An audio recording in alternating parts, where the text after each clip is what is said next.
Assez régulièrement, Mouloudji, quand il avait écrit quelques chansons, il avait un rite. Il téléphonait à Barbara. Au téléphone, il lui chantait les petites chansons. Il recueillait son avis. Et par contre, avec Piaf, il lui téléphonait. Il disait: j'ai fait quelques petites chansons. Est-ce que vous pourriez me faire l'honneur d'une audition? Elle disait toujours oui, bien entendu. Alors on prenait rendez-vous et on allait chez Piaf. Moi avec mon petit accordéon, lui avec son grand talent.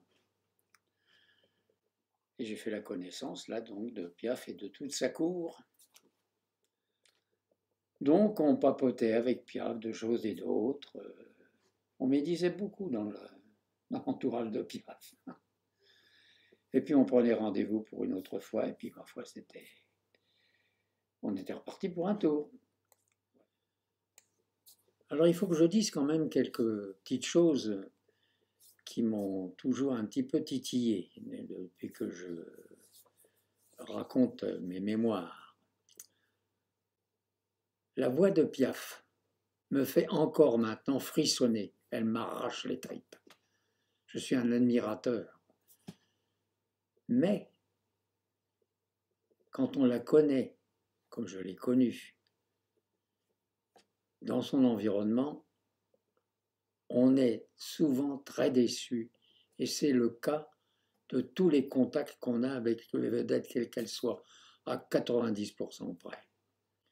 Ce sont des gens qui vivent dans un climat où la lèche est une vertu.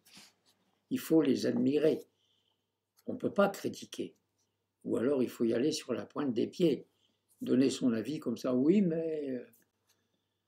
Parce que Piaf régnait sur son petit monde comme une despote.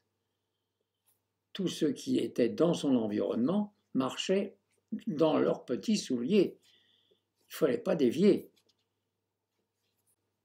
Quelque idée qu'elle ait, il fallait qu'on lui obéisse. C'était un petit dictateur. Et puis il régnait dans son environnement une atmosphère extrêmement délétère et qui m'a souvent... Moi, je sais que j'aurais pas pu vivre dans l'équipe de Piaf. J'aurais réagi, c'est sûr. Mais enfin, si elle m'avait proposé de l'accompagner, peut-être bien que j'aurais dit oui et bien content. Mais, alors c'est quelque chose de très particulier de vivre dans l'environnement de ces gens-là, de garder sa personnalité, mais il faut toujours être en dessous et toujours être sous-dominé. Si vous voulez montrer tant soit peu un petit peu de personnalité, ça ne passera pas. Et chez pratiquement toutes les vedettes que j'ai rencontrées, quand on les admire de loin, oh c'est formidable, mais quand on les connaît de près, oulala, on tombe de haut. Eh oui, je l'ai déjà dit, ce sont des personnages d'exception.